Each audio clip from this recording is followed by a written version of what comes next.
or in I am in Islamabad? Faisabad, if you have heard the name of the city. Yeah, I have. Is it your hometown? It's my hometown. That's great. And in the last So, 5 years, it's for the very first time I have been here for this long.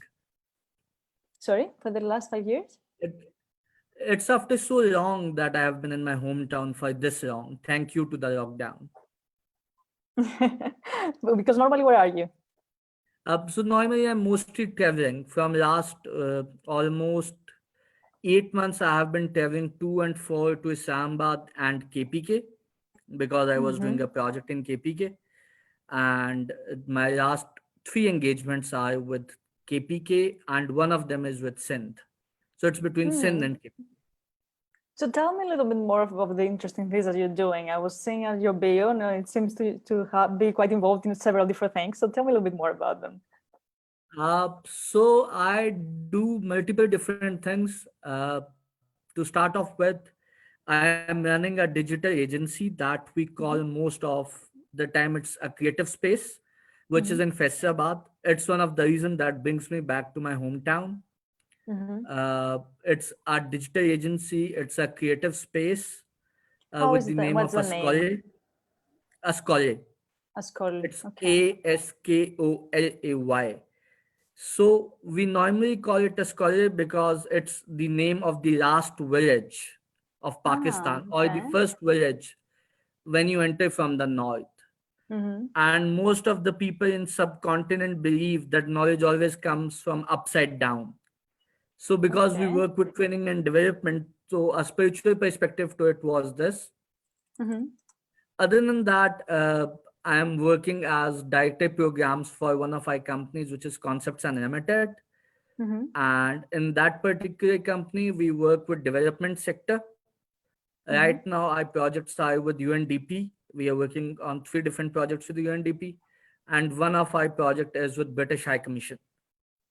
And what is about? What is it about? For British High Commission, we conduct the Great Debate, and in that particular context, I travel to 6 cities. We pick up 2 best speakers. We bring them to Islamabad. His Excellency British High Commissioner hosts them around, and then it proceeds to the grand finale. And our grand finale was planned for the last week of March, but since we went into a lockdown, so it did not take place. For UNDP, I'm working on 3 different projects. One of them was the training project for 180 beneficiaries from Khyber district, South Waziristan, and North Waziristan. So we previously called these districts as FATA, and now we name as newly merged districts.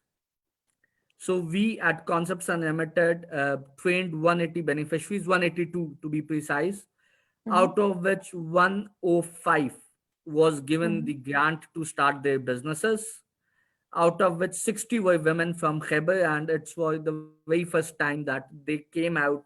They took 1 month business incubation training, and these people are running their businesses successfully. I was That's looking great. at Rehan Bhai's one of the posts that Rehan Bhai did, that it was regarding internet services in FATA or NMDs. So I remember that we were doing this advocacy with our beneficiaries from North and South, that internet is something which businesses primarily need, and for FATA it has become the need of the hour because it's an amazing travel destination. People are And very good, they're very hospitable. So one part of the project was this. The other project that we are doing is with 11 business incubation centers of public in sector Pakistan, right? universities. Yes, of public sector universities. 6 of them were from Karachi, KPK, and 4 of them were from Sindh. So it was DAW, it was NED, it was Tandujam, and one of them was IBA Sakhar. So we have run our business trainings of incubation management with most of the universities in KPK, and we would be proceeding to universities in Sindh after this, after we are out of this lockdown. So The these third are for project that projects that are coming. Sorry, these are for projects that are coming directly from students from the specific universities, or not necessarily. not necessarily. Okay. So basically, UNDP took it up with Higher Education Commission, They wanted to revamp this project, Mhm. and it's again a part of youth empowerment project of UNDP, Mhm. in which one of the component is business trainings of business incubation staff, Mhm. beneficiaries, and incubated companies. And then we ran a session for aspiring entrepreneurs. Okay. So we look at the issues that business incubation centers have faced. And if you go around our ecosystem, entrepreneur ecosystem, you'll hear this debate quite a lot, that why business incubation centers have failed. I would To like to know which more about that actually. I think What's your business incubation opinion? centers, I think business incubation centers in Pakistan, uh, it was a new concept. We could not get a very strong hold of the concept. Mhm. And as per the mindset of public sector universities, a business professor was given the charge. And then we saw that, like, if the vice chancellor is not that interested, we have seen a decline. There Mhm. was not much of a rigorous follow up from HEC regarding the capacity building. We have seen that most of the incubation centers are suffering because they do not have resources available to them. Mhm. We do not have right people for the right job. Mhm. Uh, we do not have right mentorship available. And I believe that we all are evolving. So we all are learning, but more right people at right places would help our universities to have a strong ecosystem network. We have an amazing ecosystem built around KLI, which is Karachi, Lahore, Islamabad. But I have been to Mhm. I have been in Peshawar for 6 7 months. I have seen people in KPK and in Peshawar are doing amazing work. It's and they're more enthusiastic. They are more adaptive to change, and we need to invest more into their capacity building. So for that, UNDP is working aggressively with incubation centers. Our third project is with disaster risk reduction department. Mhm. It's a component, a team in UNDP. So for that team, we are going to have 3 hackathons to Mhm. find inclusive and sustainable solutions for climate change adaptation in context of disaster risk reduction to be more Mhm. prepared. One of the first provincial would take place on 21st of April. It would be a digital hackathon for Okay. KPK What is the provincial. name? What is it? How can we find it? Master the disaster. Master of Disaster. I'll share the link with you. Uh, Yeah, if you can, please, so I can share it to. And are they open to members to take it's for to be KPK only. It's for KBQ. Okay. Mm-hmm. After KPK, we would be moving to Sindh, and from Mm-hmm. Sindh, we would be coming to Punjab. Mm-hmm. So for Sindh and Punjab, we would be working in June. For this one, we have just announced it. We are taking our registrations. It would be for 50 beneficiaries, a mix of management sciences, public health policy, technology, environmental sciences students, and disaster management students. So we'll be Mm-hmm. making up their teams, and they would work together for 2 days to find the solution or provide us with the solution. It's in collaboration with Provincial Disaster Management Authority (KPK). How were the subjects will be chosen? So what are they going to be working on? Or is an open Uh, would be an open so we discussion in have the two beginning? challenge statements. We have two Mm-hmm. challenge statements. One of them is around crisis management. The other one is around looking for uh, solutions to be more prepared in context of climate change adaptation. Mm-hmm. Okay. Because once we are out of this lockdown, climate change is another issue that we are facing. Mm-hmm. Are you have you talked with the founders of the SDG here in Pakistan, the SDG Academy? I could not. It would be great if you can connect me with them. Yeah, sure. Because they were doing a hackathon, and actually that's why I first initially came to Pakistan.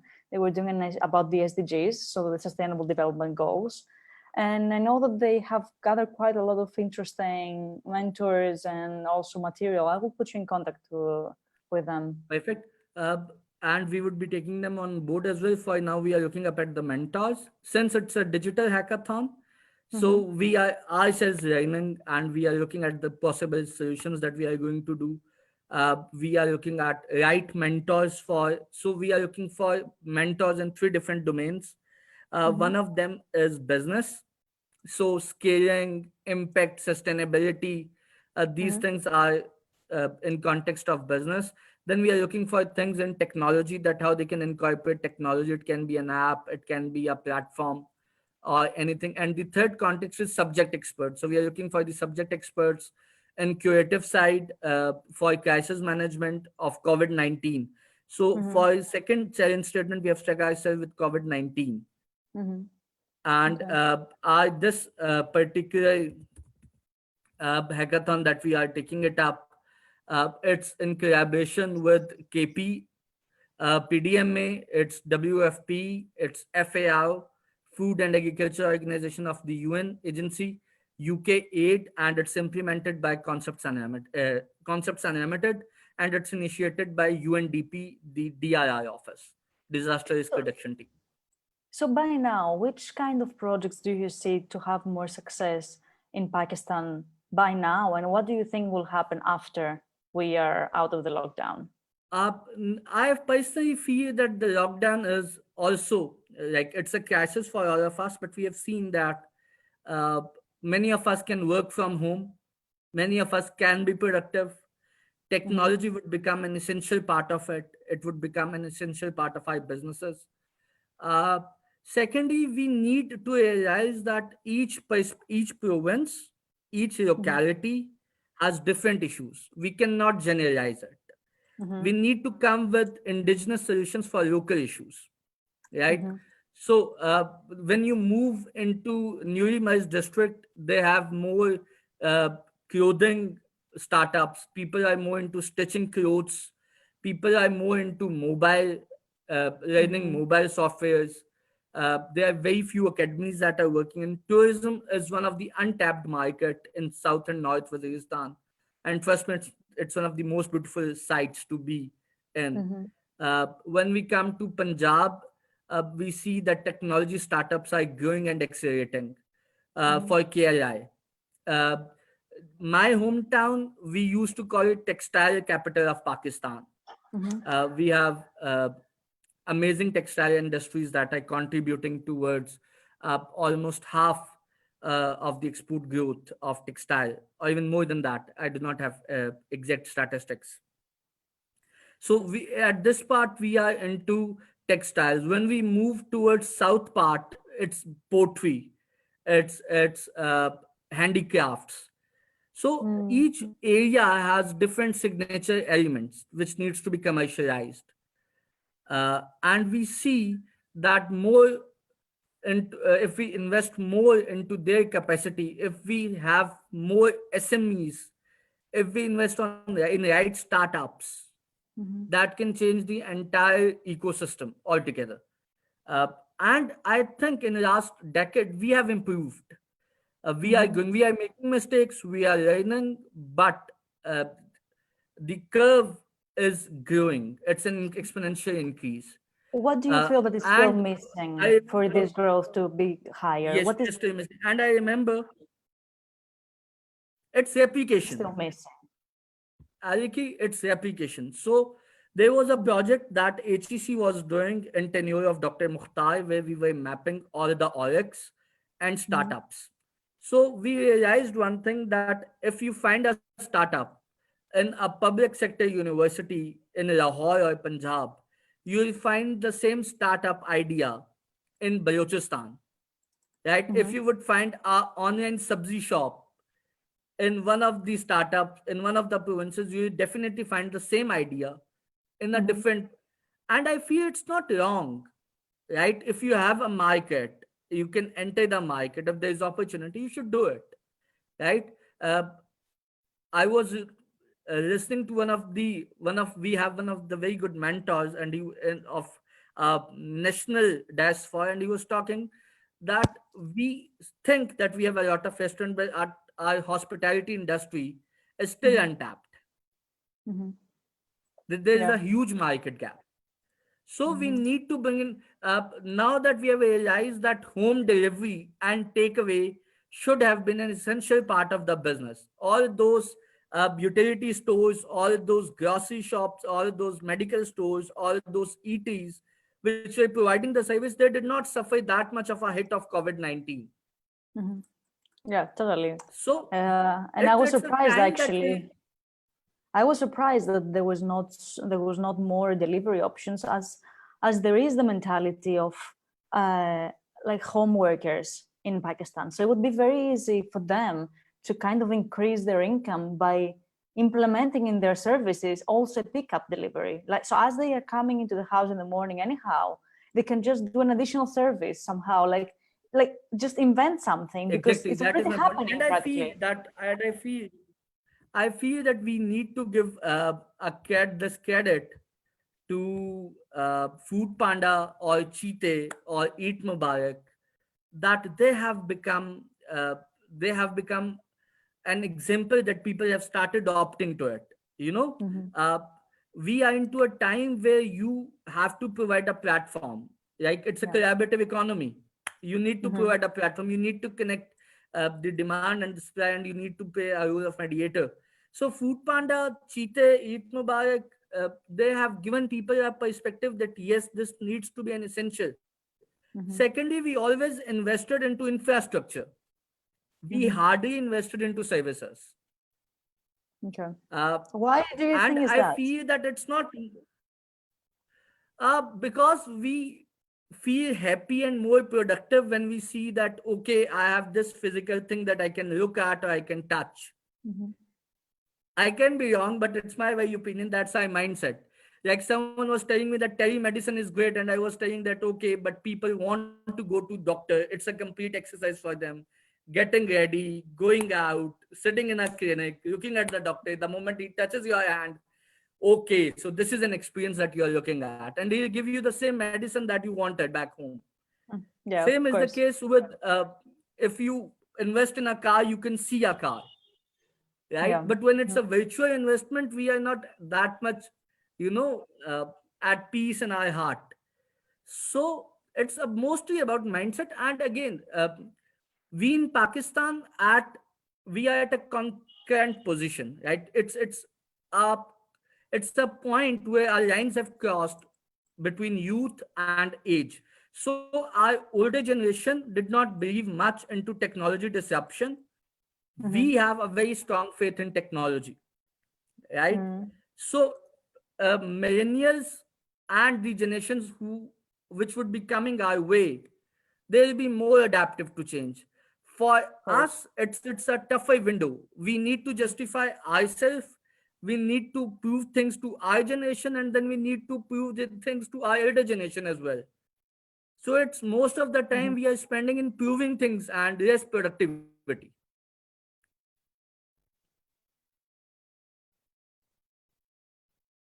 Many thirst to become digital. So right now, I guess that if somebody is feeling sick, they would really, really be very grateful to be able to contact the doctor online, for example, and give them what they need, and then they have a delivery service giving the medicine their home. So how do you see digitalization improving during this time, and what kind of sectors do you believe that they will dramatically change due to the corona situation? Pardon me, I could not hear the first part of your question. Can you repeat it for me? Yes. How do you see, how fast do you see the digitalization of the country improving? Sectors do you see that they will just go online, they will create their service online, platform? So which sectors do you see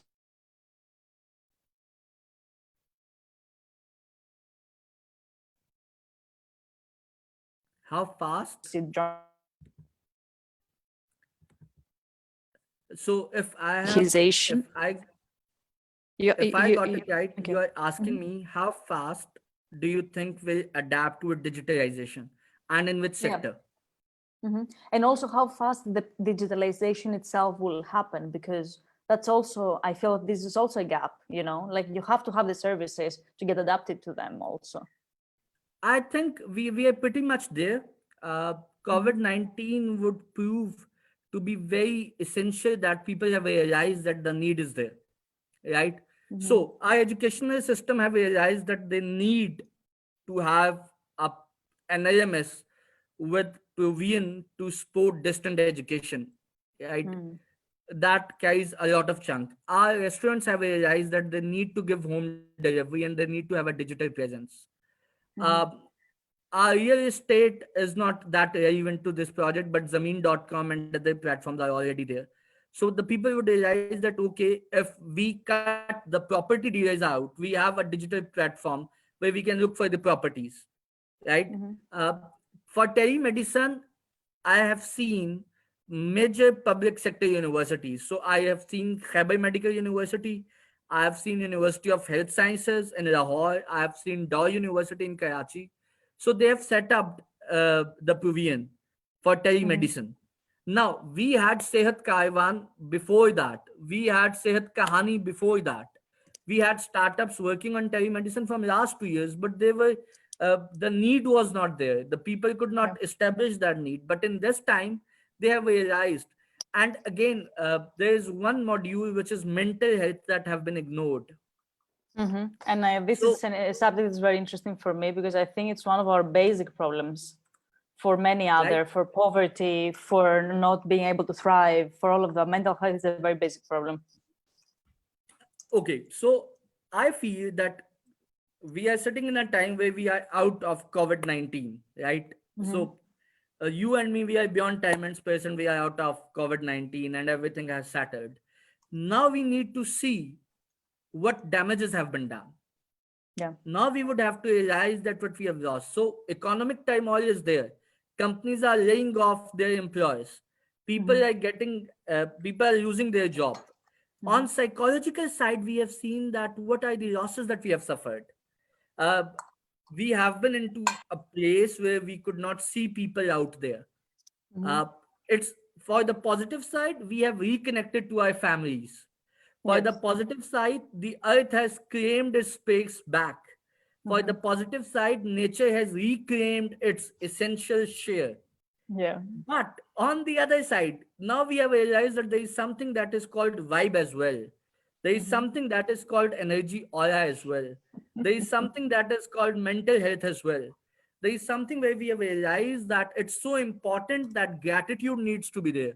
So the moment you will go out of your houses and you will see someone, you would want them to hug you, or you will hug them and realize that how much it's a blessing to, Mm-hmm. sitting down with people and telling your stories. Someone was telling me that, okay, why are you not doing that much of virtual sessions? And I was like, look, we can do digital sessions, but you cannot create an aura in digital session. So you need to sit down with people, listen to their stories, connect with them. So mental health would become a very strong point. I know few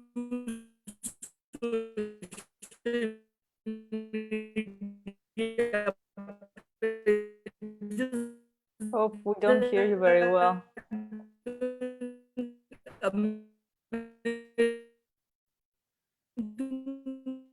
they're keeping people Sounds like engaged. we have been, you have been cutting a I lot. I was looking at one of the television. I just request you that wash your hands so we would be more empathetic. You can hear me now. Muhammad, I lost Okay, you am I for audible some now? time. I now you're back, but I lost you for the last couple of seconds. So if you can repeat what you were saying. Oh. Hi, are you back? Yeah, Okay. So I can where hear you did we now. leave it? So we Where were were we? talking that people will go out of the house and actually they will start Huh. realizing there's something that we call vibe, there's something that we call So energy. it would bring in gratitude. It would make us more empathetic. Mm-hmm. It would give us a balance. And again, we would realize a lot of things that we knew were there, but they went off the side because we did not notice them much. Or we didn't had time, we never had time, right? But now they're becoming the most important thing, actually. I don't know if you saw, but Now we like have realized, I don't know if you saw that. that happy is the new rich. Exactly. I don't know if you saw that last weekend there was a major meditation happened all around the world. It was about more than 1 million meditators that simultaneously were meditating, and actually it shifted the whole vibration of the planet. They have made the graphs. I have posted them in my profile. It shifted actually the vibration of the whole planet, and since this day, actually the victims, the cases have been dropping. Even in Italy, that was the major center, the cases have been dropping. In Germany, also, I was talking today, the cases have been dropping. So there was a huge shift, just because 1 million people at the same time sat and created this aligned vibration that you create when you meditate. And people who start Exactly. saying that. So you got my point. We are Yeah, on the same frequency. totally. And how do you see that applied in business? Because right now I'm also working on that. I created an online course which is about conscious business. And it's about actually how do we do business starting from within? Because if you just start doing things, it will never succeed. Okay, so we are going more into conscious learning and the journey within. So back in 2015, I was doing my dissertation and I went to my professor, Mm-hmm. and she said that, okay, what do you want to work on? And I said, I want to come up with a solution that how can we turn dreams and passion into business venture. Mm-hmm. So she said, how will you do that? I said, we'll look at the passion of people and we'll see that how passionate they are to do something. She said, how would you measure passion? So we started off with entrepreneurial psychology, which led to entrepreneurial passion. And then we realized that if you talk to people, you realize that are they doing something because everyone is doing, or they are Mm-hmm. doing something because it came from within. So you'll see that if someone is doing something that he loves to do, he Mm-hmm. would always get slightly high on his tone. He'll have slight palpitation in his hands. Whenever he'll be talking, he'll be in a different energy. And then we see that the intentions and actions changed. So you'll find more people so you'll find passionate startups more Mm-hmm. consistent. You'll find them more adaptive to risk. You'll find them at peace. You will not find them whining, and you'll always see them holding strong with the values. So the conscious business is heart of ecosystem. Mm-hmm. These are the people who would get on their knees if they are wrong, and who would stand like a mountain if they are right. They are more adaptive. They would never see, like, you'll never find a passionate guy saying that he has copied my idea, because we believe that more than the idea, it's the intent to do something. Of course. And the So if application I can also. do something, so that's the complete perspective of it. Mm-hmm. So I So feel thank we you. need more conscious businesses, and for Mm-hmm. that, we need to make design thinking the heart of our learning and development. We need to make it heart of our curriculum. We need to make it heart of our company's vision and mission. We need to make it heart of our core values. And I will, after our talk, I will connect you with a very interesting person, also from Pakistan. He's living in Europe. He's living in the Netherlands, and he's working with design thinking. And he was telling me that back when he was trying to implement design thinking in Pakistan, it was failing because people were not seeing the need about it.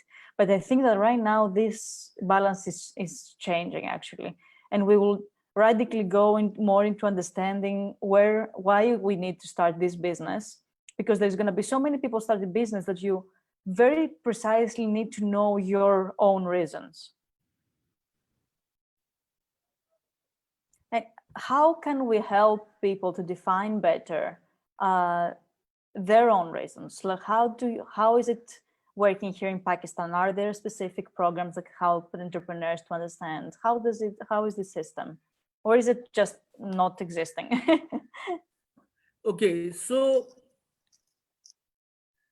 uh, whenever you go in a mosque, or you go to Vatican City, or you go with a monk to their respective religious spaces, Mhm. you see that they not go inside with their shoes, right? This is one core concept when we talk about spirituality. It's called grounding. Mhm. So that is how you should go within your idea, right? That is how you need to go within. So you need to go to learn. In our cases, we become so defensive about our businesses that we lose the point where someone is teaching us anything. We become so defensive, we become so aggressive, we become so conscious that we have our defense walls on. So we need people to realize that it's all right not to know all the answers. It's perfectly Yeah. all right to be wrong. Mhm. It's critically important to realize that as long as our vision is clear, each one of each one of the patron telling us what wrongs we are doing would help us in identifying what rights need to be done. So Yeah. your self reflection comes when your judgmental side is gone. That's true. So we need to be less defensive about our businesses, and we need to be more empathetic. We Mhm. need to make it a cycle which is, so when it comes from conscious business, it needs to be inside out.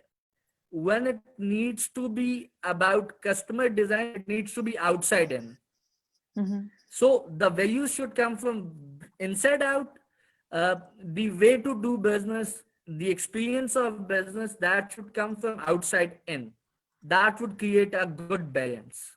Mhm. That's very interesting, actually, because many people who don't really know how to either understand their purpose, how to adapt for their specific client. Like I see that there's generally just losing the focus and seeing all the problems instead of going and tackling one after the other.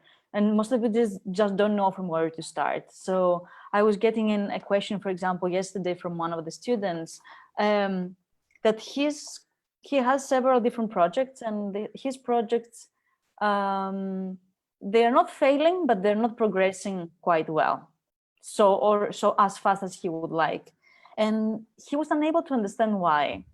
And I have seen that people who have several projects, usually the reason behind them not progressing so fast is one in the same. Even though the projects can be very different, usually it's like a psychological and personal reason that creates this boundary in the projects. And I see that by the time people can like unleash this blockage that they personally have in their own, many times it's a conscious blockage or is a psychological blockage. It's something that they haven't really managed to conquer, let's say. And by the time they unleash that, their projects, even though they're very different between them, they just start going faster or going different. The thing is, like, how do we how to guide people to understand what is their core values. That's what we have been working on also yesterday, and how to transform that into actual business. Because sometimes our core values are so abstract and so beautiful. It's like peace, it's love, and these kind of concepts. But these are difficult to be put into a business, right? Okay. So as far as I've got it, there are three, four hidden quarters in this question that needs to be addressed. Mm-hmm. Starting off with number one, you were talking about people are doing a lot of projects, but then they are not clear. Then you talked about the block, creative block or entrepreneurial block that they get into about core values and mission. So we all have a pattern. The dots need to be connected. Mm-hmm. When we start off startups, we get a lot of businesses. And then we see the more the people become perfectionist, the less they work. Why?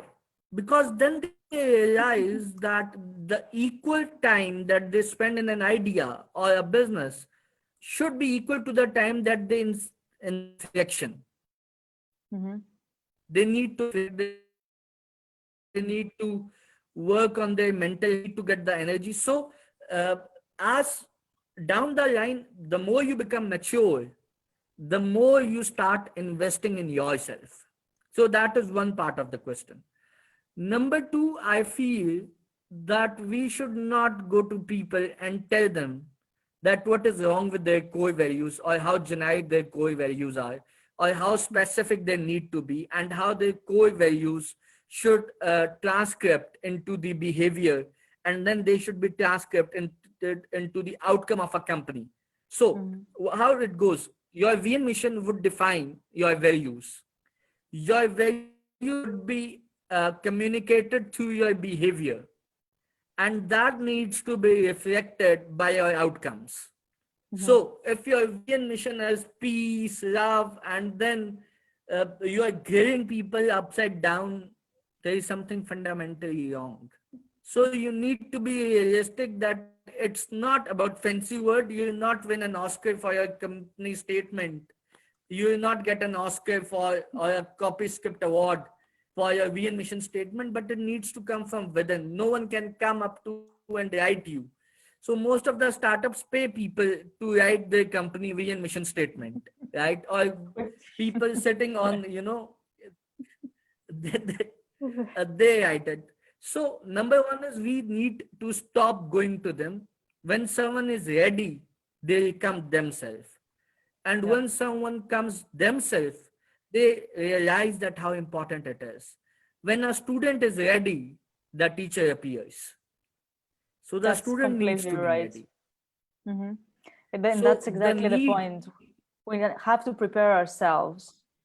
Please go on.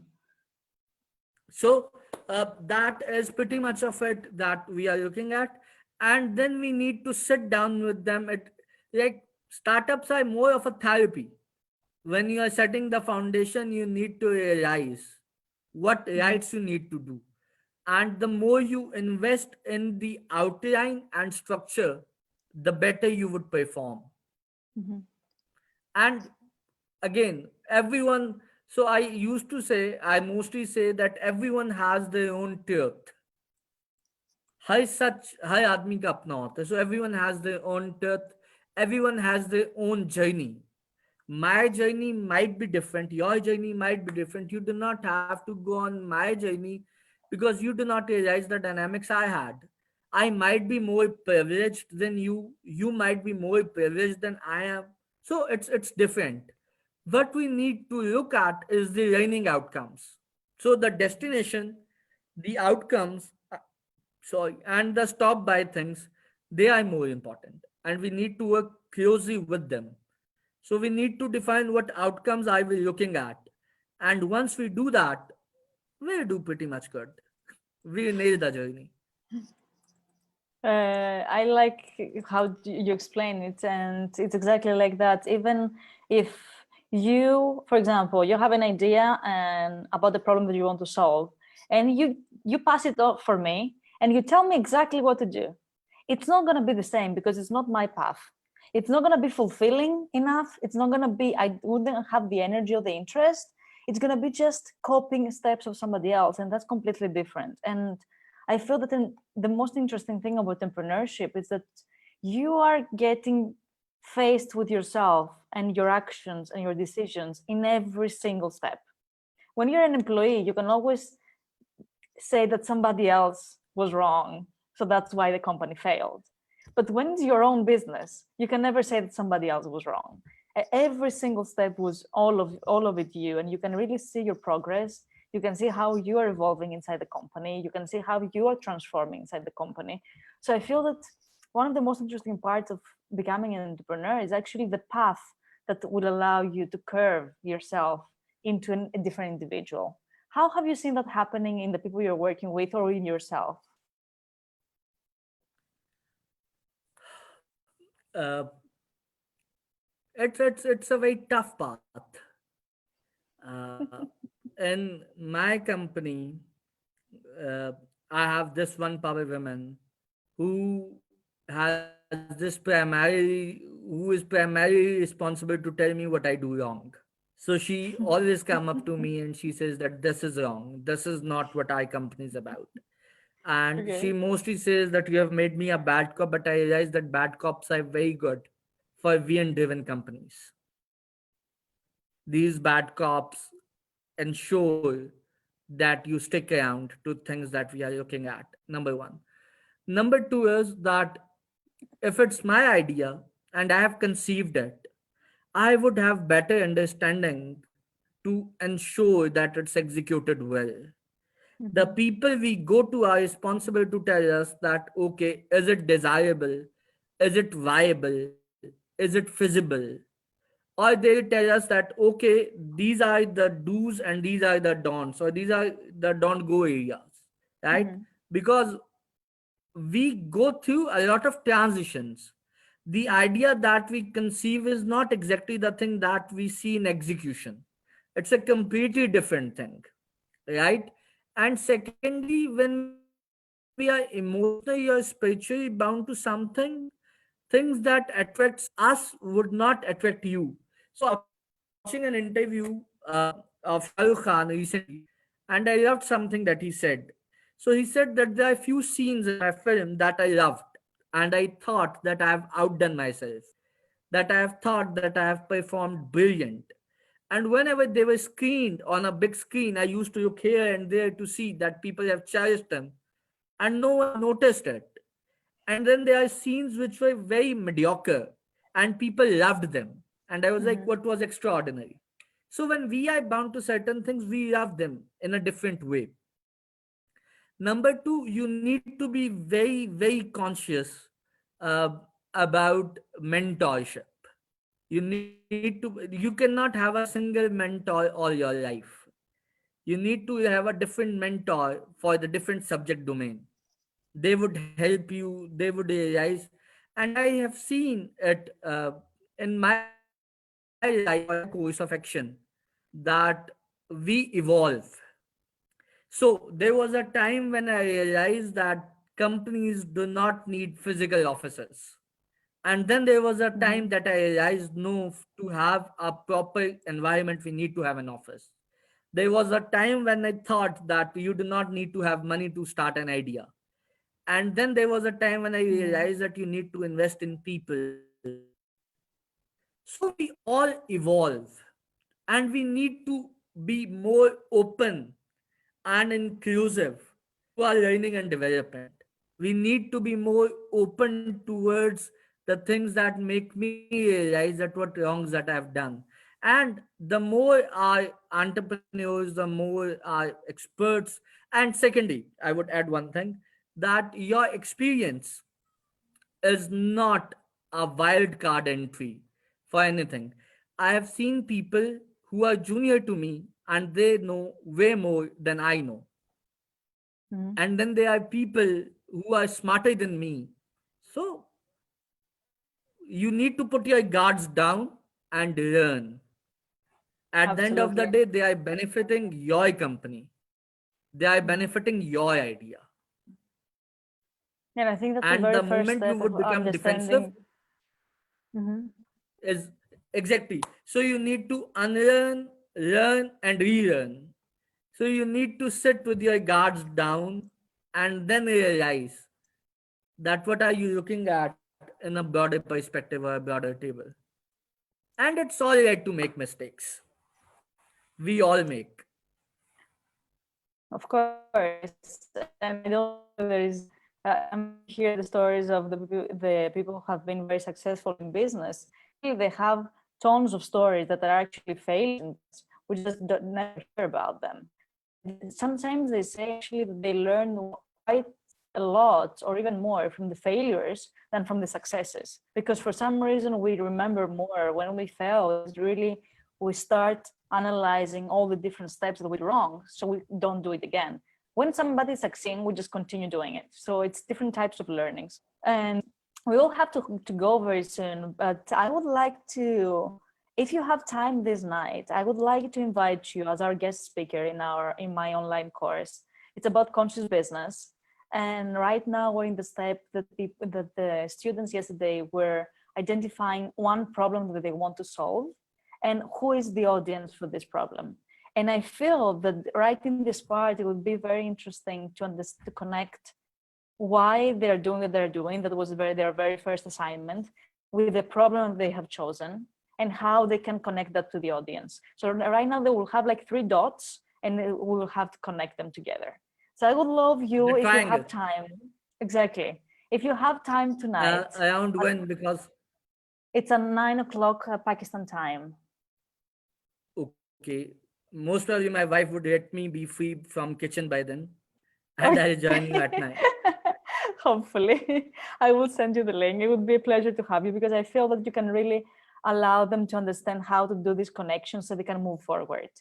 And also with an inner understanding of why they want to get into this path. Because most people don't understand that when you choose to do something, it would most probably you choose to do business. It would most probably be your next 5 to 10 years. This is a long time. Sometimes when you get married, you don't think it's gonna last so long. and then you're choosing an idea, you get married to the idea practically.